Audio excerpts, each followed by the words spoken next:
кафе гэдэг газрыг танилцуулж байна. Тэгээд яг одоо бид нар сайн дурын ажил хийдэг. Тэгээд бид бас энд уулзах газар. За тэгээд хүмүүс өдрөлт клубын үйл ажиллагаа явуулах. Тэгэхэд бол яг Бүү кафе шиг газар бол нэг хэрэгтэй.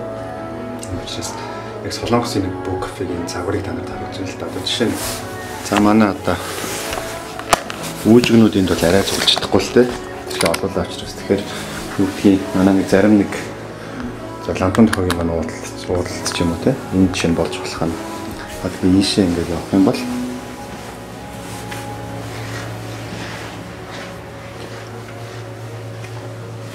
за энэ бол ингээ интернеттэй.